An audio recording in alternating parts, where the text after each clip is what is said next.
Hi, I'm Keegan. This is a bunch of gamers. Welcome back to GM Talks, and I am joined again by James Sambrano. Welcome back.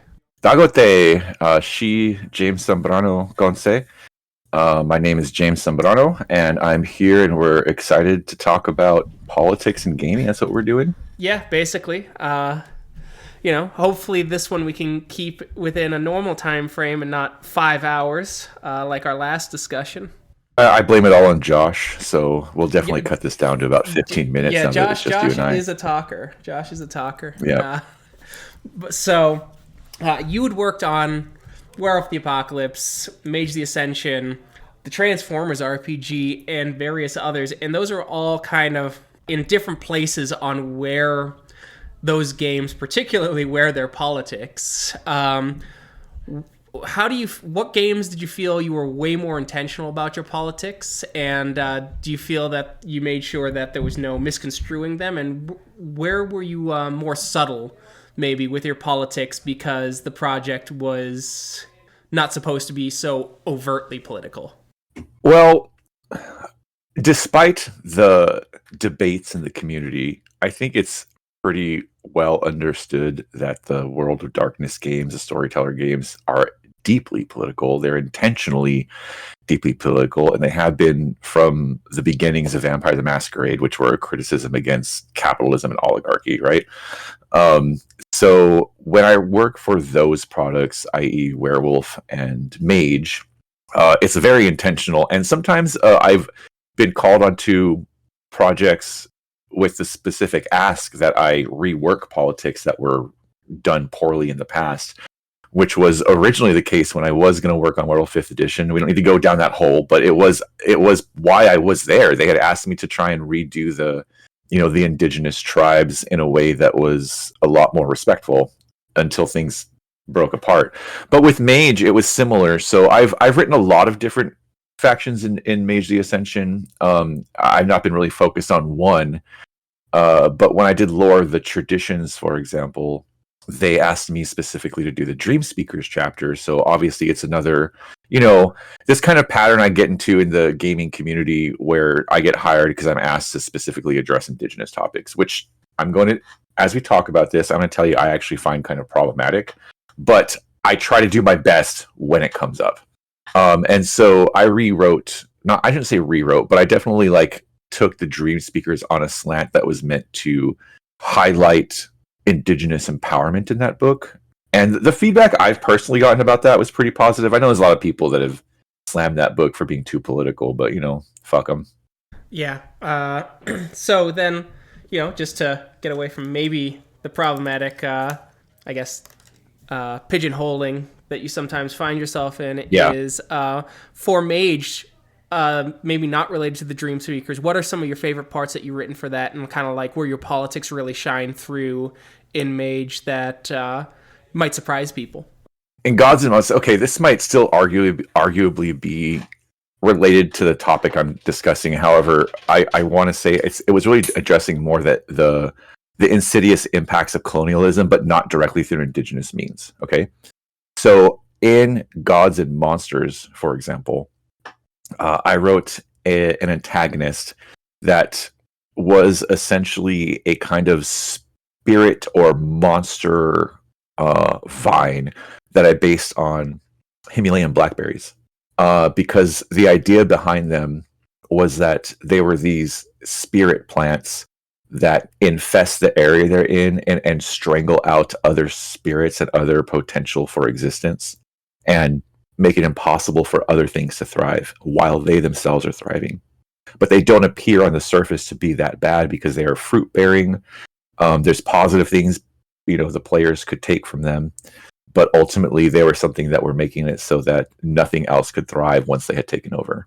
So a mix of colonialism and an invasive species, which is part of colonialism, colonialism, but it's usually, not always, but usually an unintentional part of it, right? But yes, but it definitely has a big negative impact that people don't think about as directly because they're more thinking about things like wiping out human populations or sending people to reservations and things like that, where there's other things going on too that are problematic.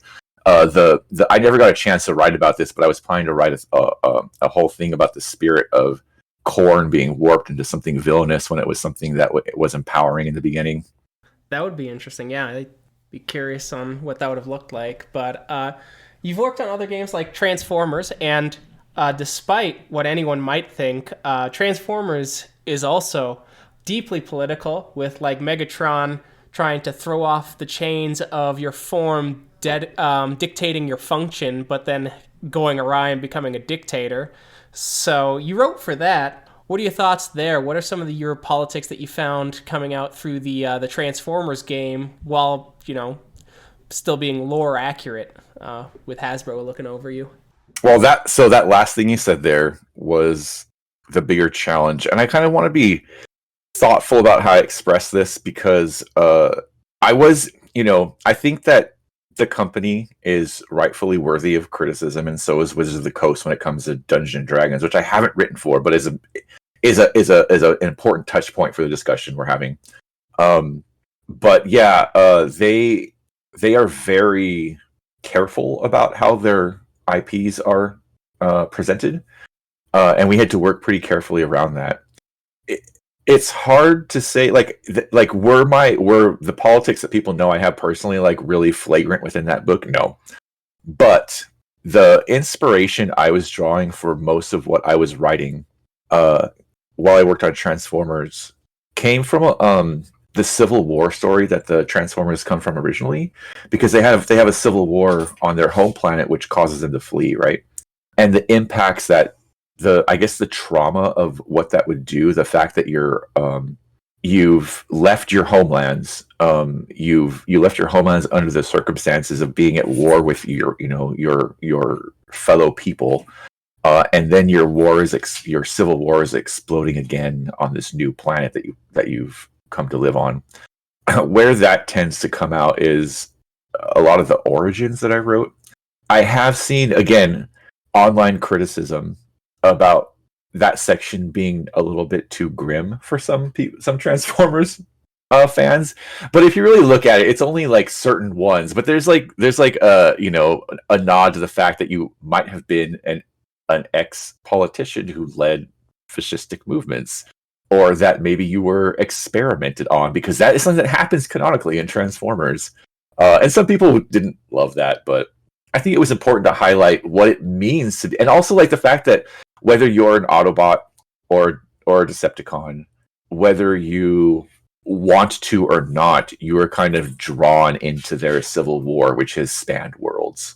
No, and that was actually an observation I made when I ran these at Gen Con, is for the Transformers game, that gives you the option to play as the Decepticon, but G.I. Joe doesn't give you any options to play as Cobra, for example, which I thought was kind of interesting. It makes more sense for like Power Rangers, but since the G.I. Joe game went kind of out of its way to humanize the average Cobra soldier, I thought that was kind of an interesting distinction.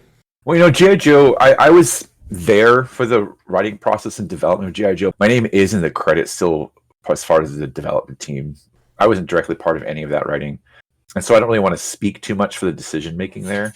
Sure. I know that originally, even for Transformers, it wasn't planned for the Decepticons to be playable originally, but it was always planned for them to eventually be playable. And I think what you said about how, like, Megatron's story of trying to do something good but becoming a fascist in the process, essentially becoming a dictator in the process, is compelling.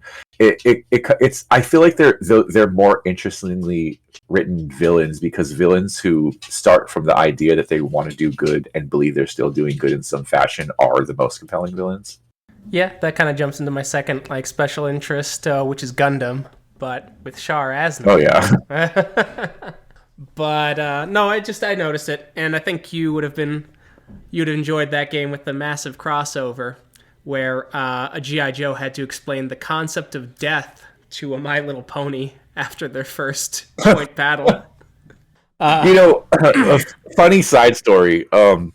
When I was working on Transformers, it was originally just the three that were being worked on. It was G.I. Joe, Transformers, and Power Rangers. And I believe Power Rangers was the first one finished, and Transformers was the last one finished.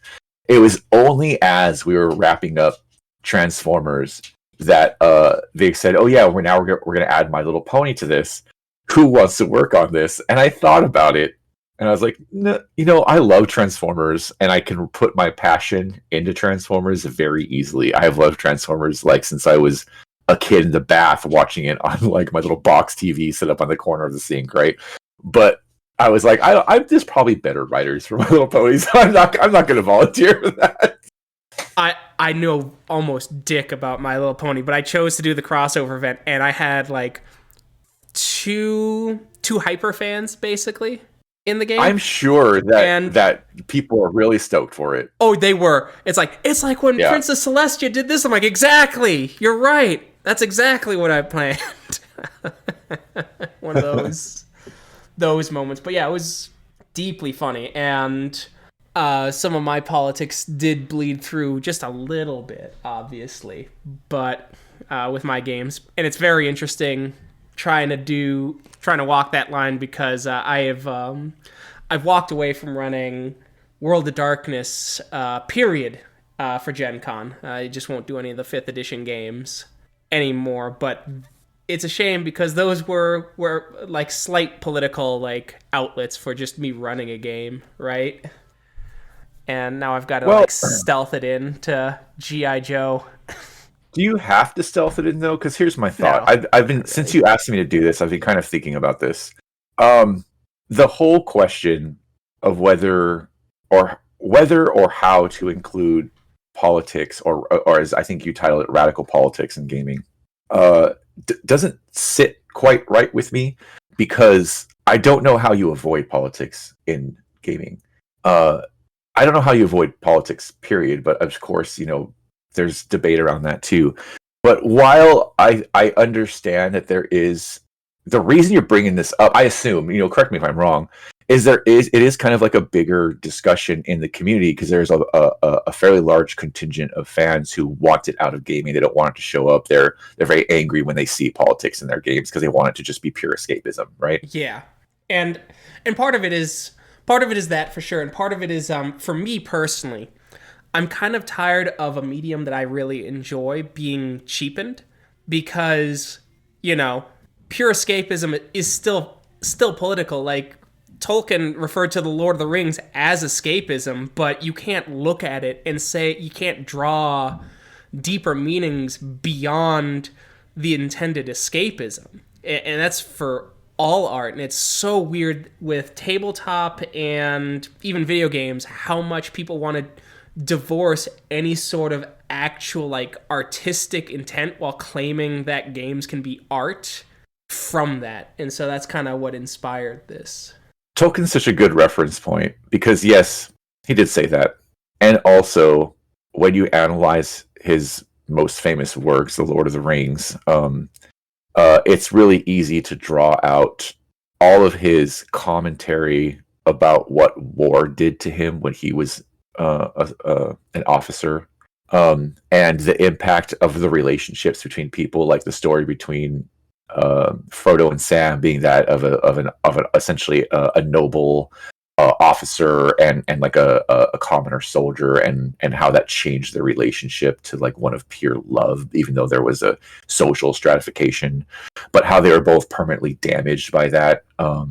The Frodo's wounds never healing, things like that. Like the Lord of the Rings is unquestionably a political commentary on the negative impacts of war on the psyche. But I don't think he's necessarily wrong when he says that the Lord of the Rings, and again, we're extrapolating into fantasy and then gaming, is quote unquote pure escapism. Maybe I should take out the pure, but I do believe it's the escapism is important here, because what is the purpose of escapism, right? Generally speaking, people want to engage in escapism because they don't. What you'll hear them say is they don't want to deal with all the things that are making them feel like down or sad or hopeless in the real world, right? And so they love escapism because it gives them the opportunity to pursue hope. What is the opportunity to pursue hope if not like the fuel you need to actually make positive change in the world?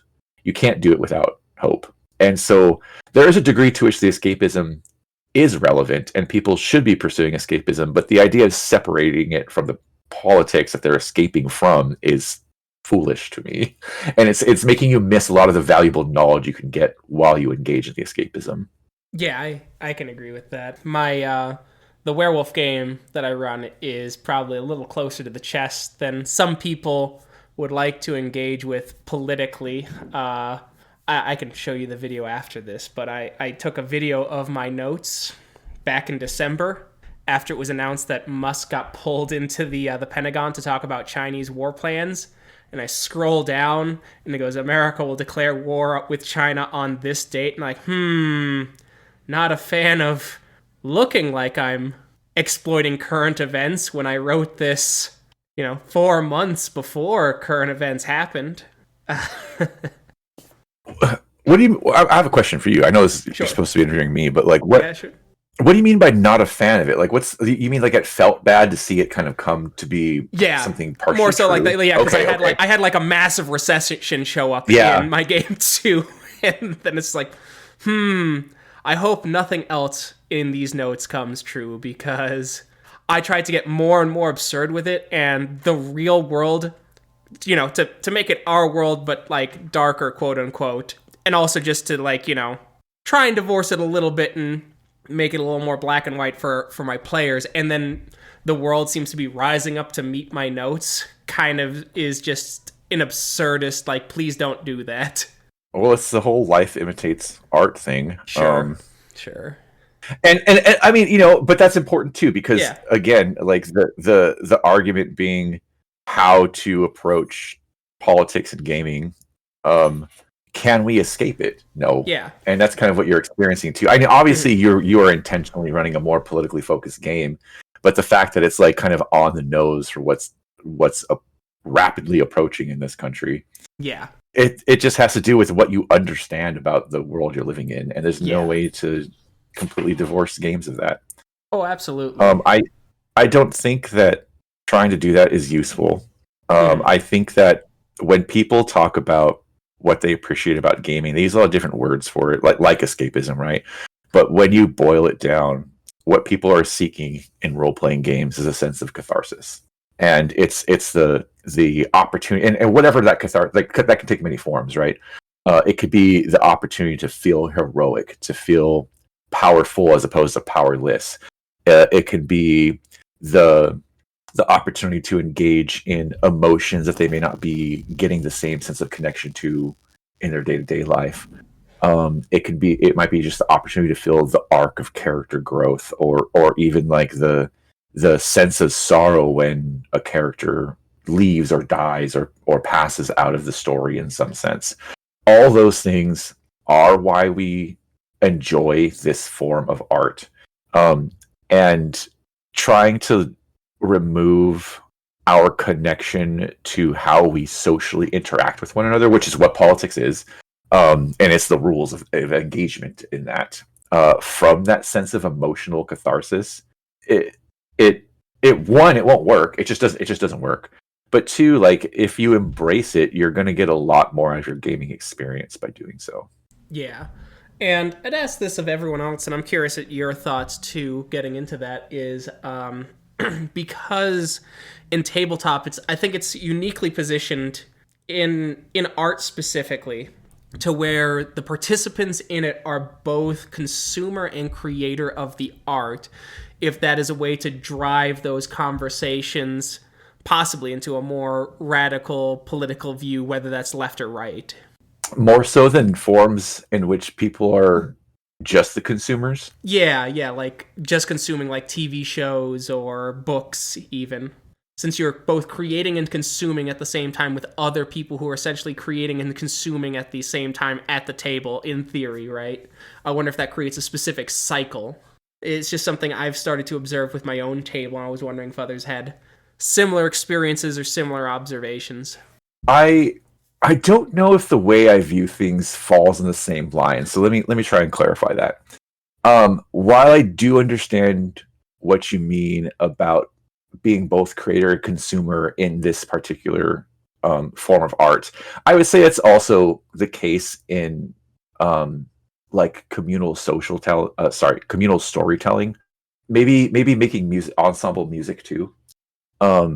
overall, I don't quite agree that when people, okay, like use examples as books. I think that when people consume story in that sense, as opposed to create, you'll see that a significant amount of the community, like there'll be a fandom that builds around, like, let's actually, I'll mention Wheel of Time, since that's like really a popular subject right now, because the show is getting more and more popular in its third season. But it's a book series that started in, I want to say, the 80s. I don't know if it might even be older. I just know it's like really old. It was. I have a copy somewhere, but yeah, I think it was the 80s, and then he passed in the early 2000s. And then Brandon Sanderson took over and finished the last, like, I want to say 3 or 4 2 books. or 3, I thought. 2 or 3, but it was mostly shoot, what's his name? Help me out. Robert Jordan. Robert Jordan. Yeah, Robert Jordan. What you'll see, I'm only using this as an example. It's not only the Wheel of Time, but people will build their own ideas and theories and like personal like thoughts about what is happening behind the scenes, what is unwritten in the stories in the world. You see it a lot in fan fiction, where people will write like their own stories about what's happening alongside everything. Sometimes they'll even change it up to make it that more appealing to their own personal experiences or tastes. And so I think that in all kinds of art, people are consumers and creators. So I'm kind of going off on a tangent here, but like it was hard for me to answer that question because I don't quite see it the same way as being like necessarily separate in that sense. That said, I kind of think what you're asking after there is, does being a kind of present actor, a present enactor even, of change within the story, create different opportunities for people to engage with politics and what politics look like to them? Like, for example, empowering. One thing that is awesome about, let's use Werewolf, since that's your major game of choice, right? Is it gives you literally the physical power or the mystical power to fight corruption, to fight the destruction of the land, to fight capitalism, to fight the patriarchy, to fight colonialism. All those, like, you could literally pick up the symbols of those things, the enactors of those things, and rip them apart with your claws and teeth. And that feels so much better than what we experience in the real world, is essentially being primarily victimized by those things. Yeah, basically that.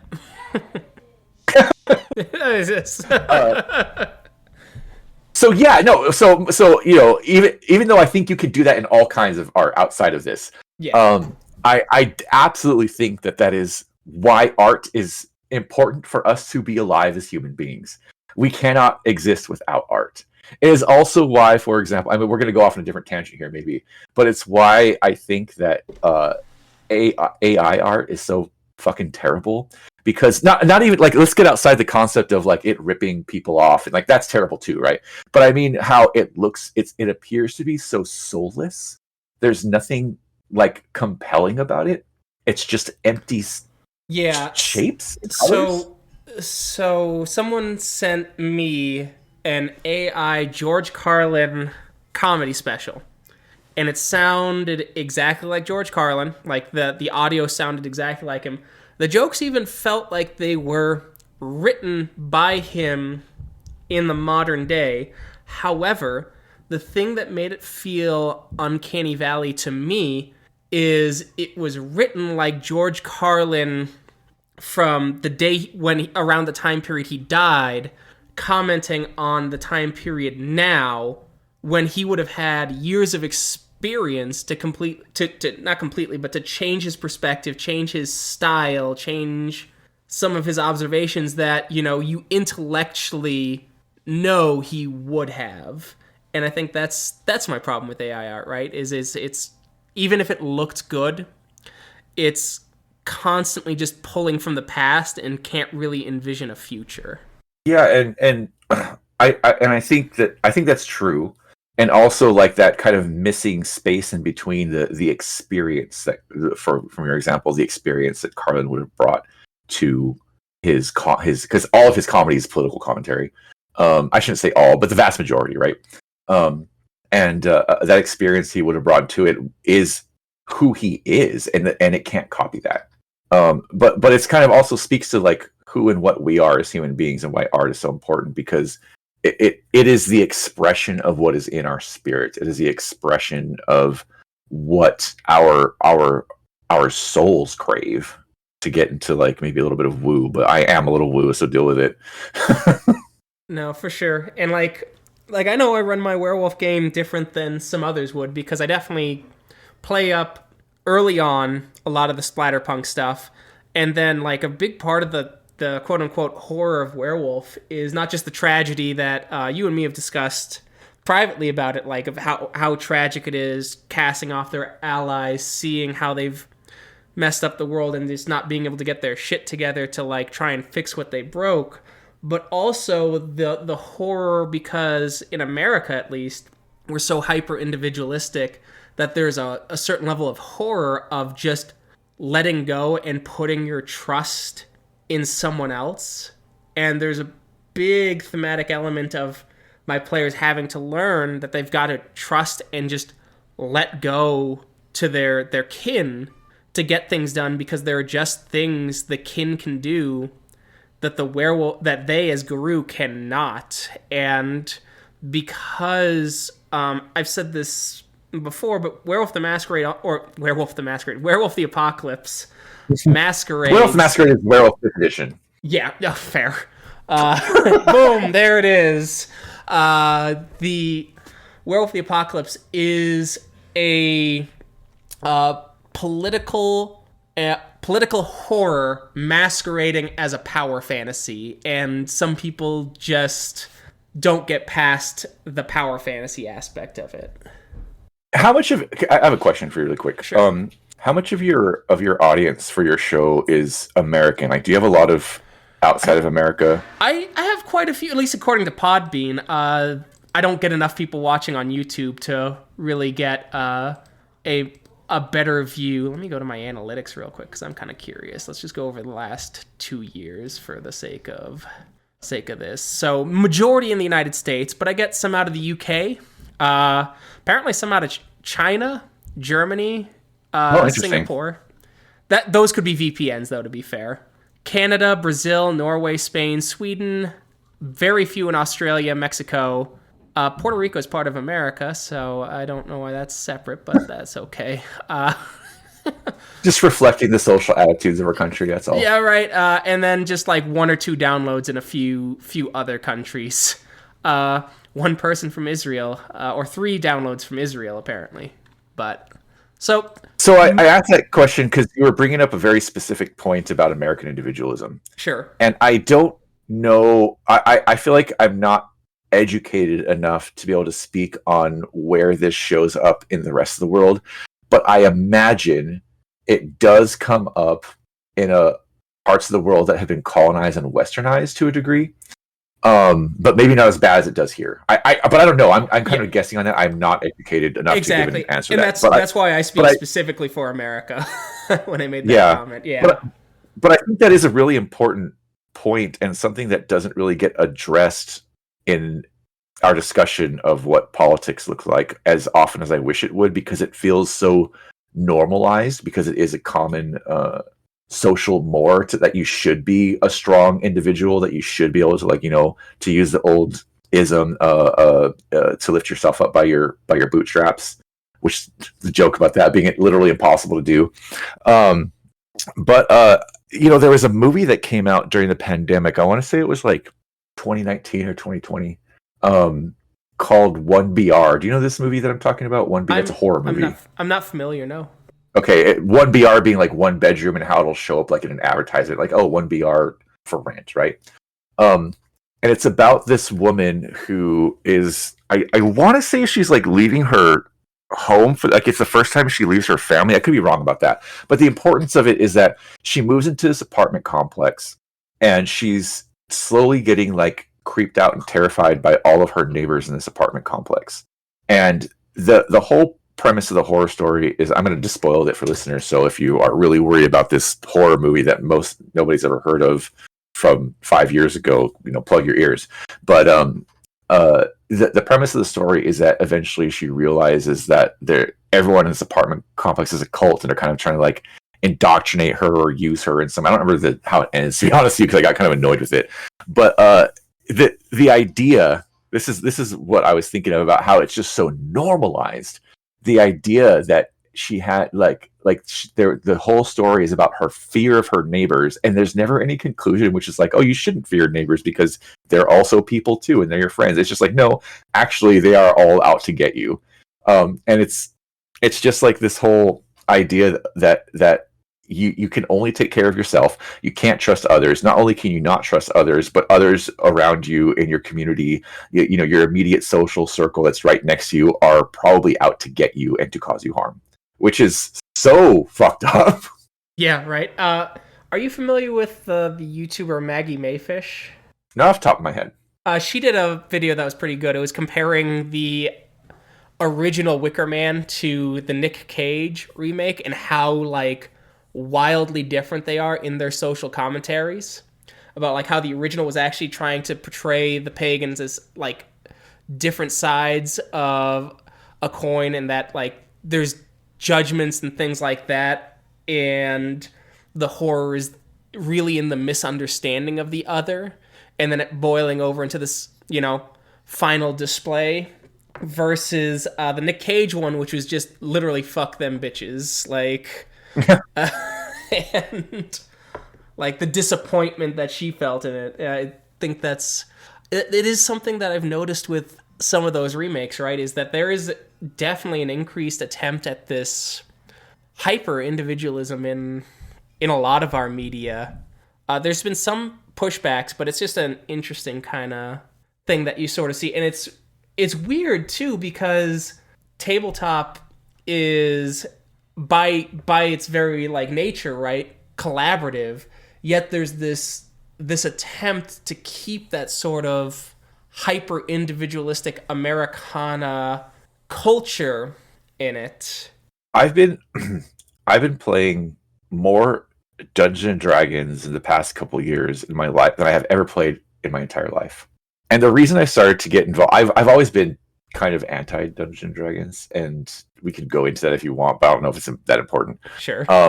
But I kind of had a shift in perception during the pandemic, where I realized that I thought, even though I feel like it's an imperfect tool, that because of its popularity, especially the increasing popularity surrounding Critical Role and things like that, right? That it was going to be an imperfect but valuable tool to try and politicize gaming. And that's what I seek to do, not because I'm like trying to like radicalize a bunch of, you know, nerds who don't know any better, but because I think gaming play is how we learn as human beings. From the point we are essentially born, like the first bits of like peekaboo, for example, like until we die, all forms of play are practice about how we can operate within the world.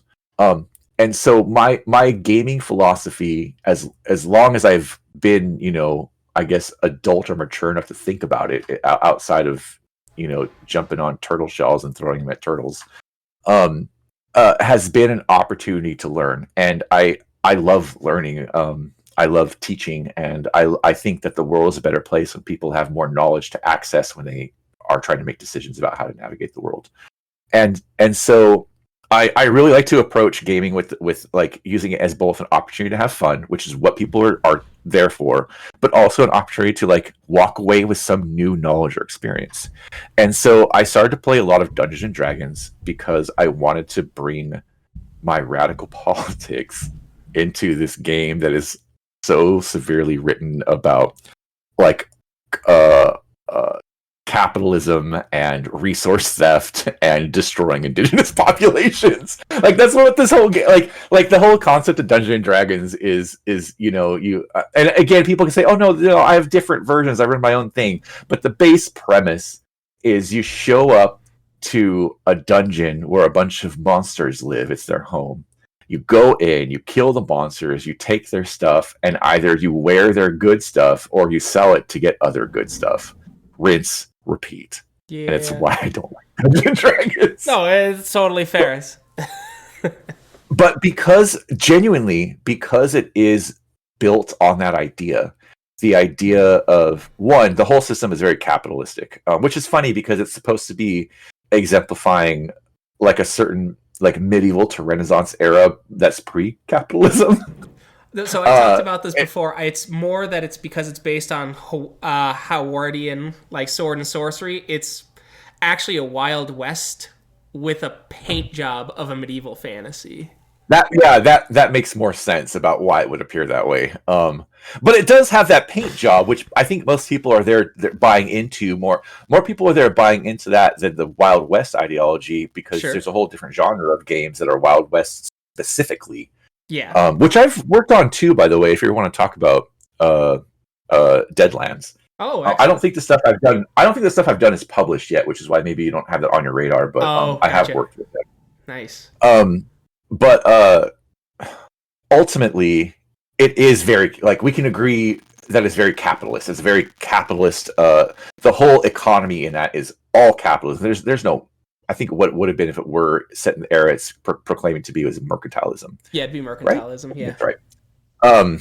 And so and also it's also resource theft. It's also a resource theft game. Because it exists in that framework, it gives you a really explicit opportunity to intentionally turn it on its head and point out to the players why is this system potentially problematic. But you have to consciously do that because it's so written into the bones of the game that it is just normal. It is normalized that this is how things work and no one has any questions. And when you go and kill the monsters and take their treasures and wear them to go kill stronger monsters, that you are the hero of the story.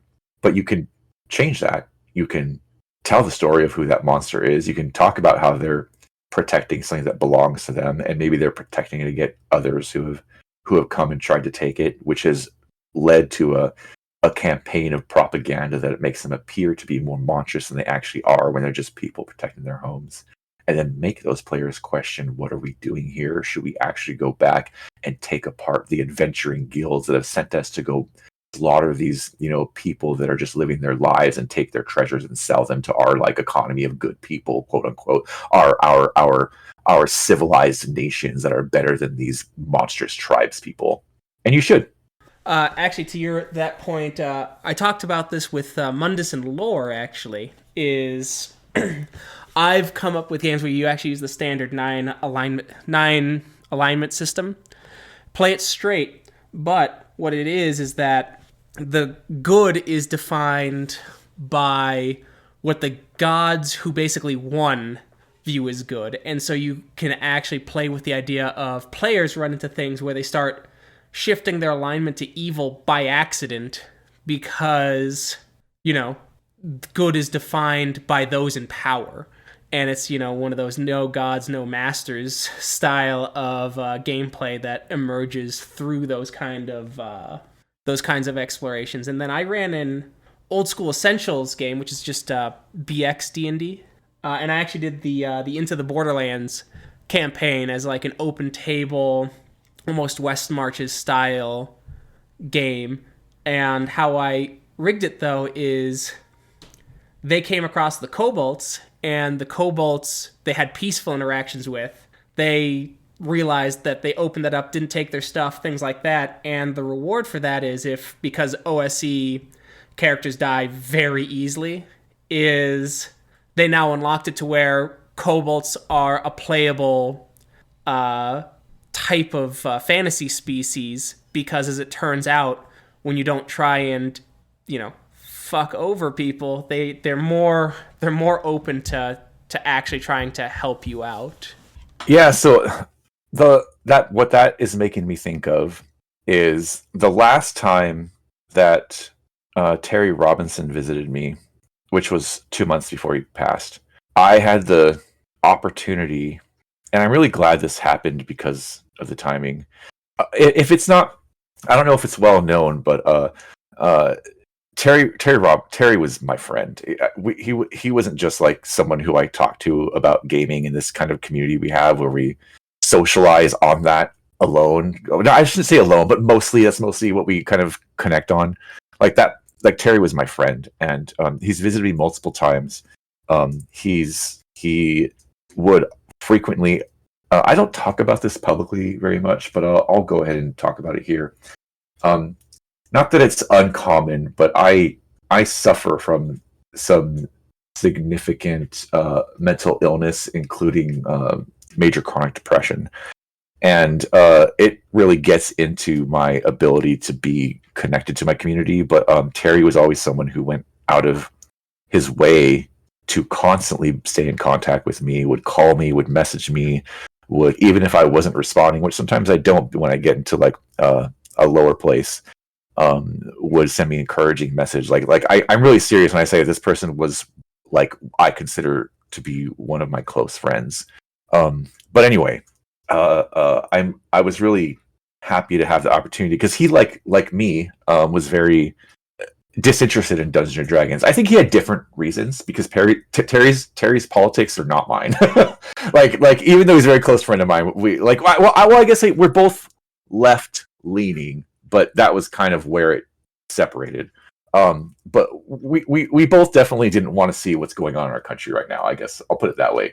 But anyway, I ran a Dungeons and Dragons game for him. Not just for him; it was for several people. But it's a Dungeons and Dragons game that was set in a world which I've been designing for some time, called Anik Kappa, which is set like the theme of the setting is that you are members of an indigenous population that's being colonized, and you're trying to fight against it. So like this, what I've been saying so far about how you could use this system to turn it on its head and say, let's tell a different story. Like you're the ones who you have like the beautiful like elven adventurers showing up to like cleanse the world of monsters, but you're the monsters. And in this setting, they're under a different name because I use a lot of indigenous language as inspiration in this setting. But kobolds are part of the main player groups from one of the major indigenous nations, along with other kind of like dragon and fire themed ancestries like Dragonborn and Fire Genasi and things like that. And there's no opportunity in this setting for you to play humans, elves, dwarves, gnomes, halflings, all of the kind of D&D ancestries, or they have a different term for species. They call it species now. They go with species now, yeah. It used to be race, and obviously they changed that for good reason. It's species now. But all the ones that are obviously like either we are the normal humans or slightly off the normal, and I'm using that in quotation marks if you can't hear it in my voice, the other normal races that are a variant of a human. Like they all have the same, even if they have different bodies and cultures, they have the same general face structure, right?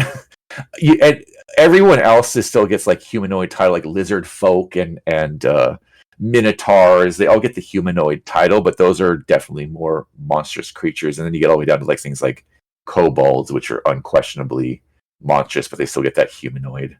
Anyway, so my whole intent with that is to like put you in the position of what does it feel like to be the monsters in a D&D game and have to defend your homes against these heroic, good-aligned, civilized adventurers showing up to your land to take your treasure and turn it into something better to make their civilization stronger and more powerful. And, your kobold story made me think of that, and made me think of Terry did not play a kobold, but it was really nice to be able to have like an opportunity to be like, hey, look, we can make Dungeons and Dragons into something that's positive. Yeah, well, I was gonna say Terry seemed too boisterous to ever play a kobold. Well, I believe you think a kobold can't be boisterous. Well, given their descriptions, no, they're usually soft-spoken, squeaky people who make traps. I guess, yeah, I can see that. Yeah, I can see that.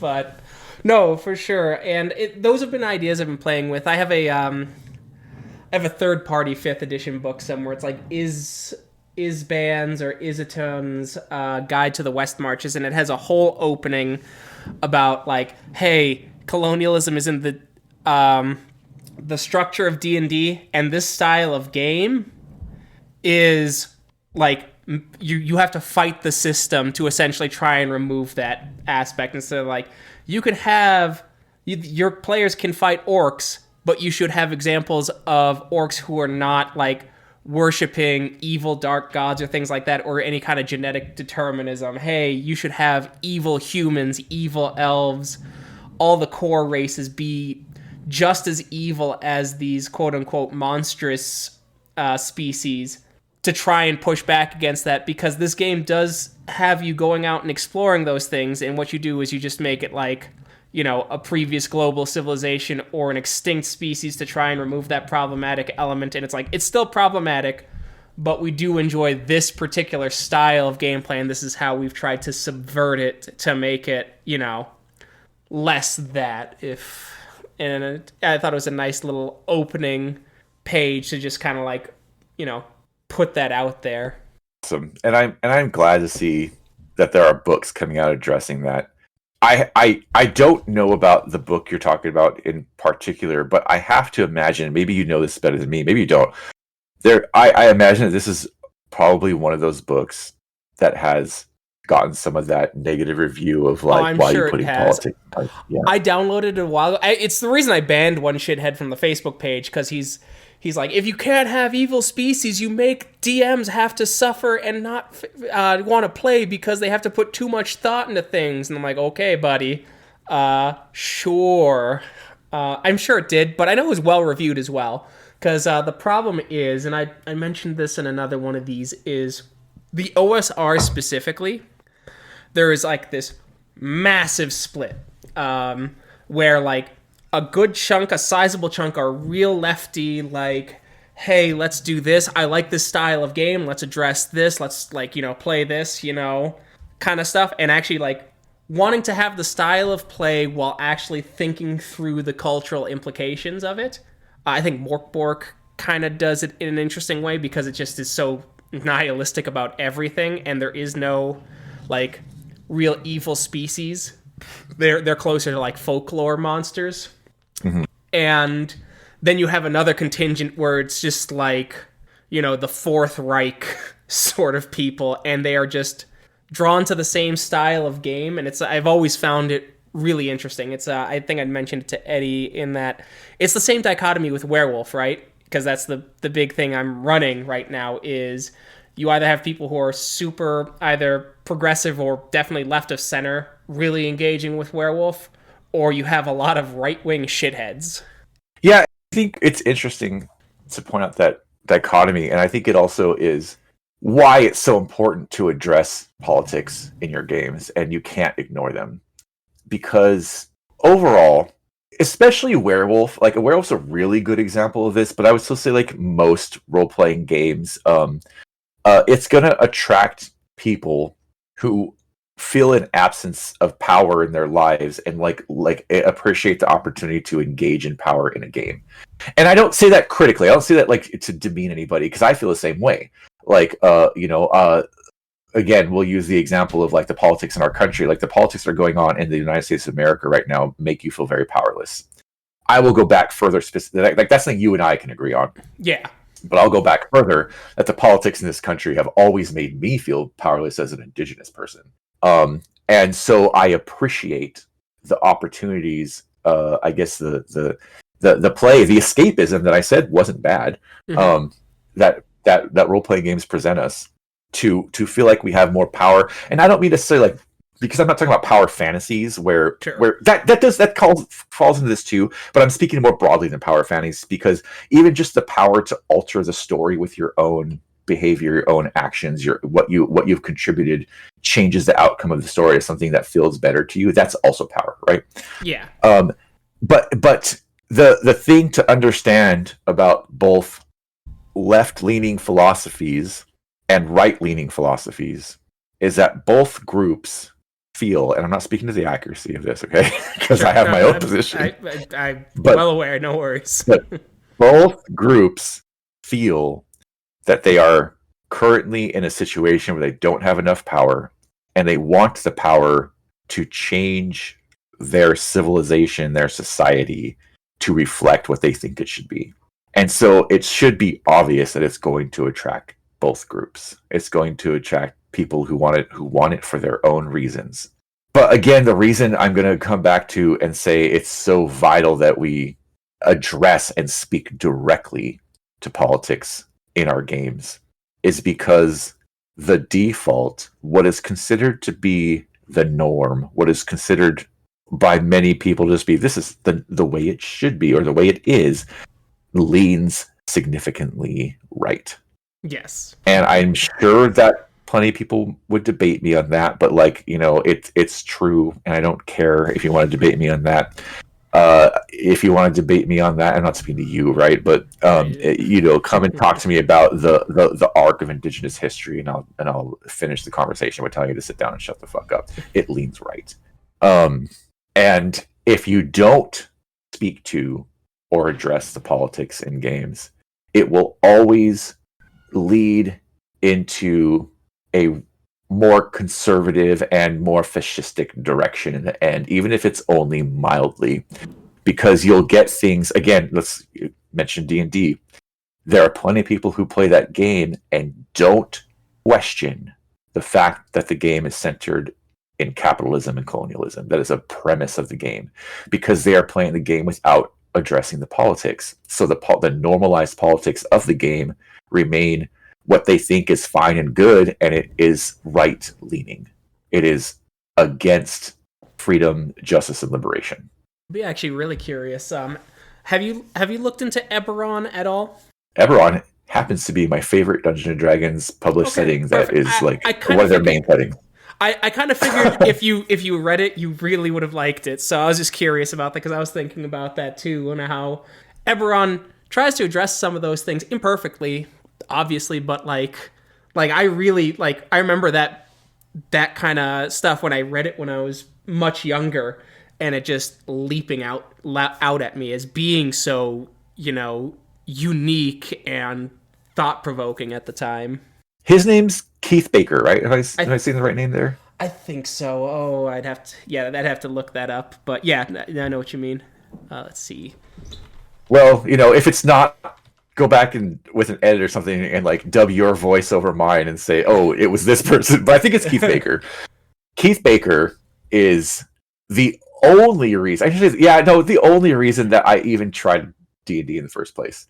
Because I was so kind of just let down to depending on what I read. I was either at minimum let down or at maximum just straight up disgusted with a lot of D&D stuff until I read the things he was doing. And yeah, I agree with you that it's imperfect, but I never saw anyone try harder to address things. And there's nowhere you can go. Well, there's nowhere you can go within the main continent that most of the games take place on that isn't directly there isn't some kind of intense politics being addressed happening. I think it's called Droam. I might be off on this because I haven't read in a long time. Yeah. But I think Droam is the monster nation. I think you're where right. It's a bunch of different monsters that have come together and be no, we're our own people and you must recognize our sovereignty. And there's still questionable activity. There's definitely more of quote unquote evil activities going on in that group, but it's definitely way more humanized than anything I've seen in D&D previous to that. It also did a really excellent job because the whole setting is post essentially a magical version of nuclear war, and it has so many elements of the story that are talking about what it's like to survive a nuclear war and what that does to people. There's a whole nation that basically doesn't exist anymore, but has one little piece of land carved out that was where the bombs went off. Yeah. You could be part of that nation, how you're trying to regroup, but you'll never really completely succeed because of how devastating that was for you. There's one of the things I love about the politics of that game, how they wrap fantasy into politics. Is a nation that thinks it's fine to use undead armies to fight their wars for them, which made me think of things not just desecrating the dead, right? But it also made me think about the complications in our modern world of discussing using drones and AI to fight living people, and how why that could be fucked up and why that could be essential. I'm not saying what's right and what's wrong, but definitely it brings it that whole let's send zombies and skeletons to fight for us instead of our actual citizens is interesting to think about. Yeah, exactly. And I think personally, I think Eberron is best with 3.5 D&D. I agree. I agree. Mostly because all the monstrous species are just playable right out of the monster manual. Yep. So that's a big one. And then it was designed the world building was designed to make the system feel real. But yeah, I love Eberron. I think Eberron's a great setting, and I haven't read. I have on my shelf, but I haven't fully read the 5e conversion yet. But no, I looked at it because I do love the setting and I've been interested in potentially using it. But I think, and this is kind of more of a rules discussion than anything, but 5e is fine because I think it's more approachable to players, and the value I find in Dungeons and Dragons is it being approachable. Sure. So I don't actually have a real criticism of this. That said, I definitely think it works better with 3.5 because a lot of the conversions, for example, for Dragon Marks or the Artificer class, which are basically come from. I mean, I know Dragon Marks was used in one of the Magic the Gathering worlds too, but I think it comes from Eberron, and Artificers come from Eberron, and it doesn't really. Neither of them really capture what they were meant to in the 3.5 system. It's kind of something entirely different. The Dragon Marks actually in 5e are done so poorly that I think you shouldn't allow them in games because they're just way too powerful. No. But that's really like a rules discussion. I don't know if that's what we need to. No, I could nerd out on that too, but that's not what we're here to talk about. No, but I think and to a greater point though, I think rules are part of how politics are told, right? Because if we look at older editions of D&D, right? You got experience for killing monsters, but your main experience was actually bringing treasure back from the dungeon. It was 1 gold piece for 1 experience to compensate. Resource extraction. Yeah, resource extraction is the big one. And then it was 3.0 that did the challenge rating and the encounter level system. And most people just used that for monster fights, so it became more of a fighting kind of like combat game, which also made sense because 3.5 is just a way crunchier game than everything came about. But it's also interesting because that encounter level system could be applied to social, and it was associated with trap systems. Interesting. That's more about D&D wisdom than I have under my belt. That's interesting. I didn't know about all of that. Yeah, it's so the encounter, like, traps had challenge ratings, and if they were conquered through disarming or things like that, you got experience for it. And but people thought you leveled up. So another interesting thing is that a bit of D&D lore from some of the old school forums I always visit is people thought you actually leveled up way slower in 1st edition and 2nd edition D&D, and that you were supposed to stay at low levels longer. But that's because a lot of the community just straight up forgot about the resource extraction rules, and it was only monster killing. And because monsters had such lower XP, so they thought you leveled up too fast in 3.0, 3.5, but that's because they expanded the size of the XP pool to where you would level up about the same rate if you were doing the resource extraction XP of older editions. So interesting. Yeah. What do you think about the more popular the increasing popularity of the milestone system now? Milestone's fine. I like personally, I don't necessarily like the resource extraction rules, but I do like the idea of experience being player driven.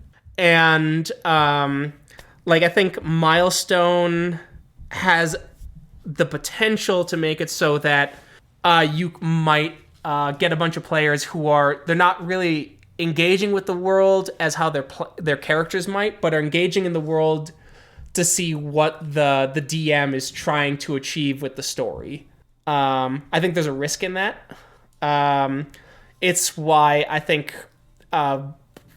actually, if you look at the experience rules in like World of Darkness, right, they're interesting because you get experience for showing up, you get experience for accomplishing something major in the story, and an experience point if you can say something your character learned in the session. That's my favorite. That's my favorite experience point in the World of Darkness system. I think it's the most valuable one. It's the most engaging one. Yeah, exactly. Talk about what I learned. But that's still character, focused, and I think Milestone has those risks. It's why I find the story path very interesting. I kind of like that you get experience for your own short-term goals, your own long-term goals, and you can't get experience for your short-term goal again until everyone at the table has won an experience for their short-term goal.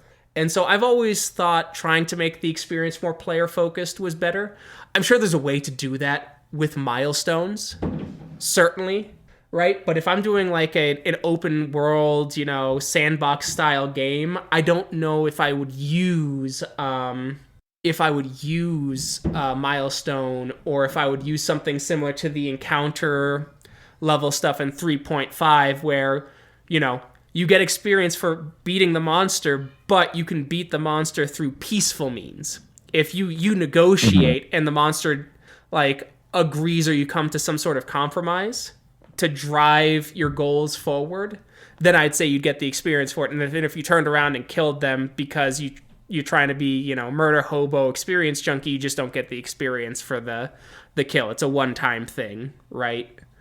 I might play with something like that, because I've been playing around more with, once this Werewolf game's over, I'm playing with the idea of the more open world sandboxy style game, or maybe Call of Cthulhu, which is also a player driven experience system. Big air quotes around experience system, though. I've played that game once, and my memory of it isn't strong enough to say what that was like. I really like Call of Cthulhu. It's actually what I teach new people to the hobby on, because it's so simple.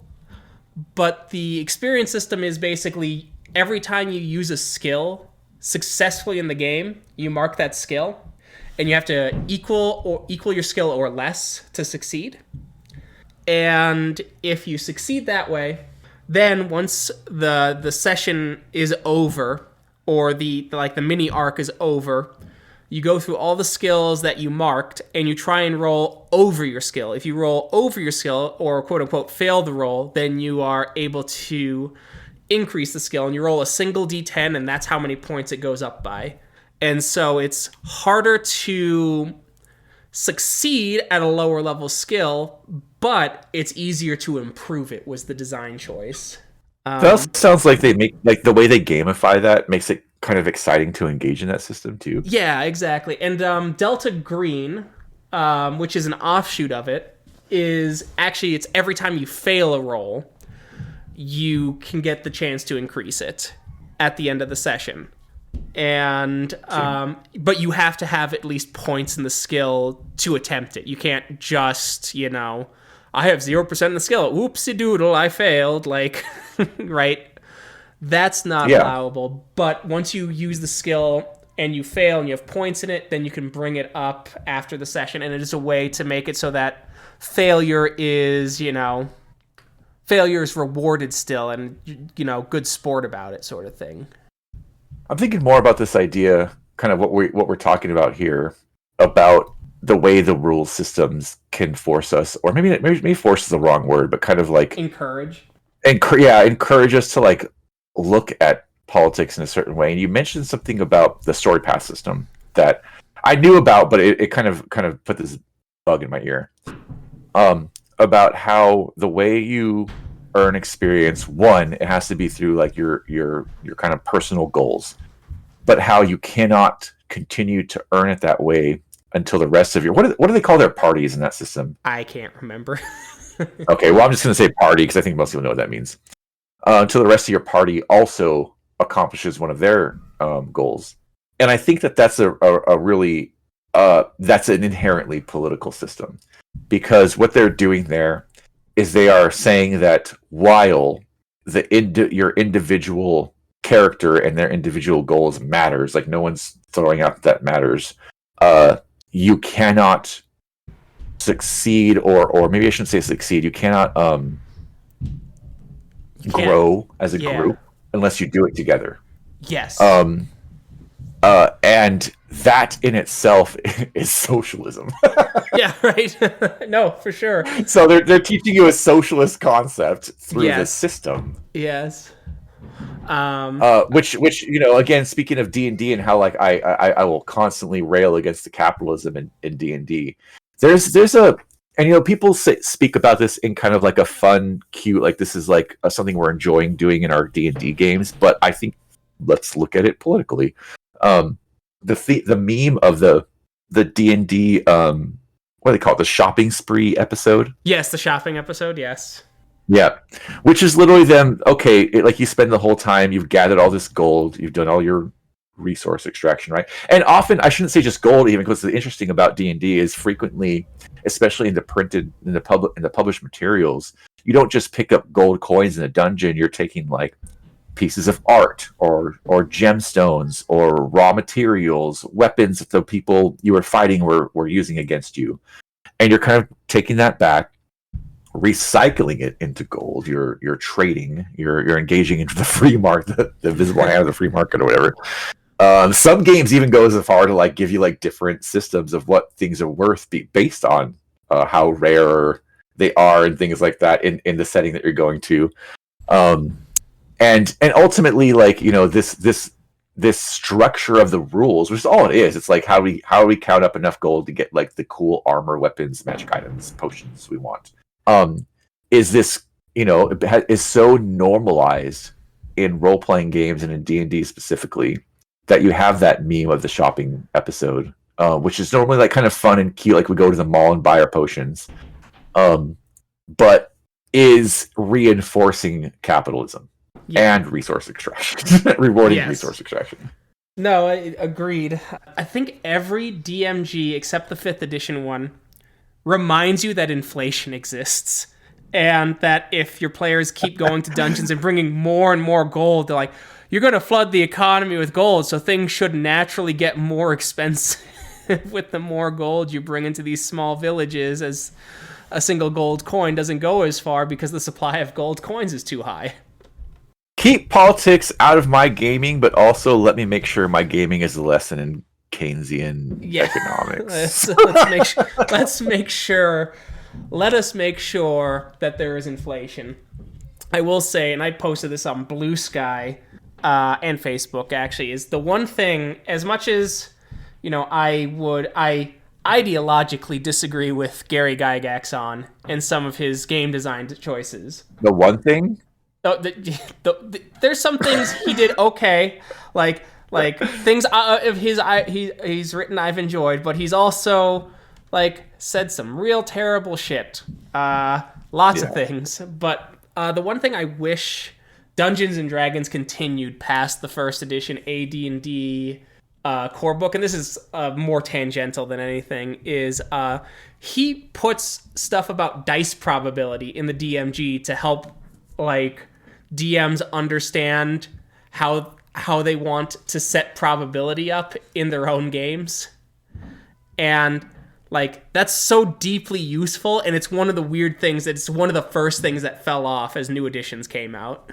That's interesting. I do think that matters, but you're right. I think that mostly where I see discussions like that happening now, they're not in player facing material, but rather like where I have those discussions personally is when I'm involved with the creation of a game that I'm writing on or helping to develop, and that's where we have like a lot of really intense discussions about that. But I don't really see them happen. I mean, maybe power gamers talk about it too, right? Sure. But I don't like having those conversations. Sure. Well, and that's the thing, though. That's the kind of the political dichotomy of Dungeons and Dragons, because Dungeons and Dragons did have a lot of right-wing stuff baked in that we just talked about, but because there was such a DIY mentality when it first came out, and a lot of like, hey, you can buy this book, but you don't need to buy this book or buy into everything to create your own thing, and a way more like social, egalitarian view of like, here are the tools to design your own thing so you don't have to buy anything from us, is also present in D&D. And I think part of that tradition of it is why you see that really weird and interesting, on top of the thing about, far left and far right people wanting to have political power and coming to power fantasies of gaming, and that's why you see that dichotomy. Is the other reason is because D&D expresses some real right-wing ideas, but in other ways it does original D&D with Gary and everything express some interesting left wing, more socialized ideas in how people can engage with the material. That makes me think so much of when System of a Down did steal this album. Oh, I don't know if I ever looked up the statistics on that, but I always wondered how much that album was actually stolen. right. But I have to imagine that I am the farthest in our nerdy community from being someone who's an expert on like Gygaxian lore. Like that is Sure. not my expertise. Sure. But I have to imagine that when writing the first versions of Dungeons and Dragons, it's such a like basement like garage project, right? That there's really no concept, and also there was nothing that existed at the time that would communicate to anyone that it would potentially be a viable, marketable product. It was something that was being done because it was fun and cool. Yeah. And so the perspective that he would have been coming from would have really made a lot of room for that. Now D&D is owned by ultimately Hasbro through Wizards of the Coast. Mm-hmm. You can look at the World of Darkness being owned by what we call White Wolf now, but ultimately is owned by Paradox, which is one of the biggest, video game companies that there is. I'm sure there's others I could throw out there, but that have big owners. That kind of stuff is absolutely going to be removed from a lot of discussion because they're not looking at it as like a product of passion, a thing that's being done because it's fun and cool. They're looking at what their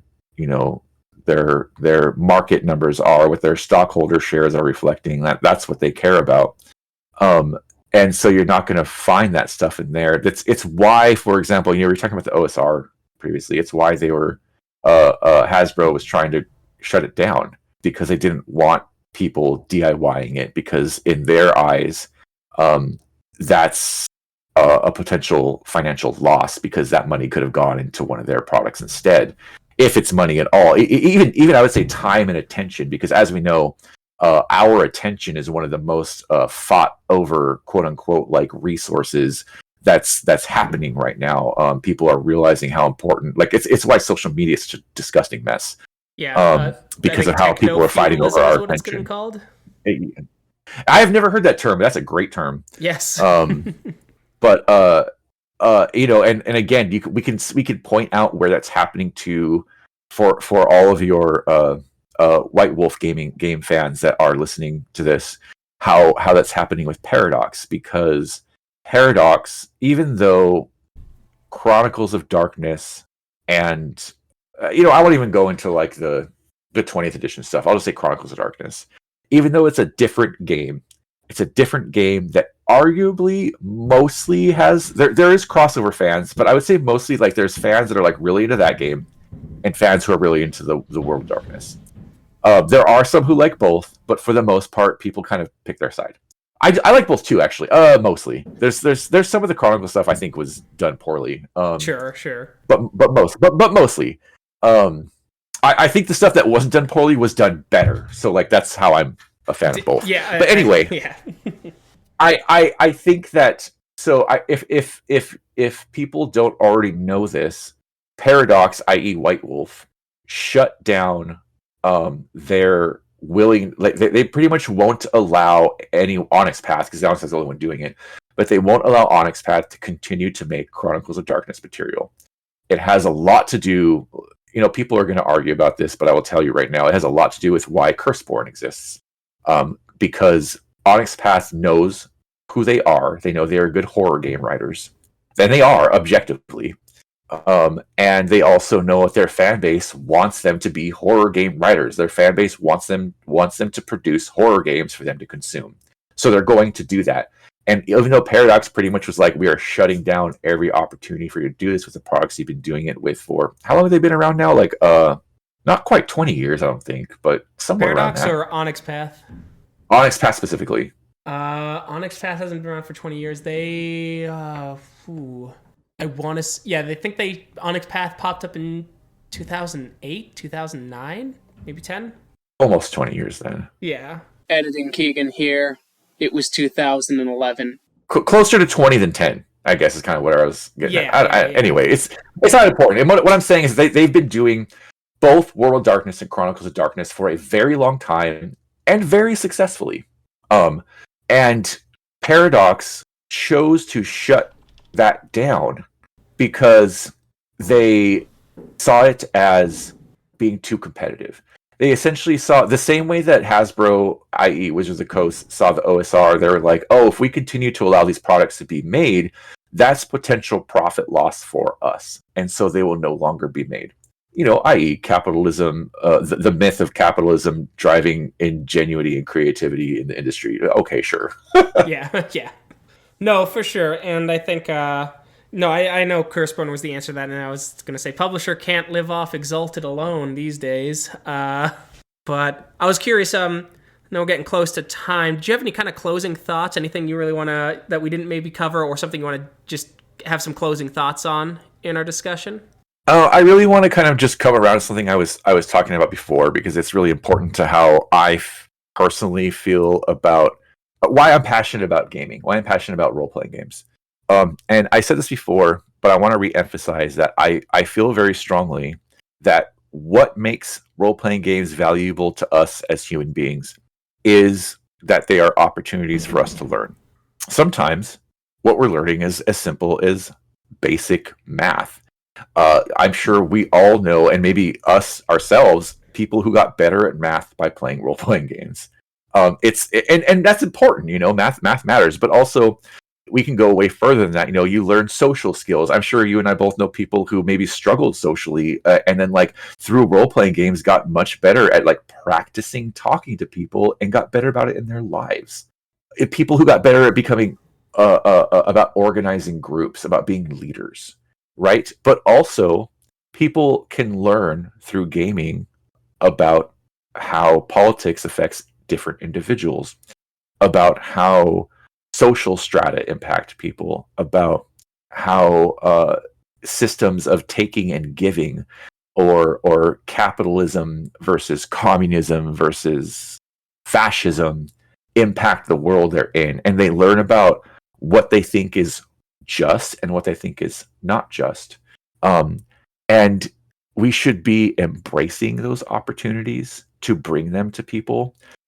We should be embracing every chance we have in our lives to impart knowledge and experience to our communities, because by giving knowledge and experience to those around us, we are enriching the opportunities we have. If you want to get into a more individualist goal there, you want your life to be better and make the lives of the people around you better.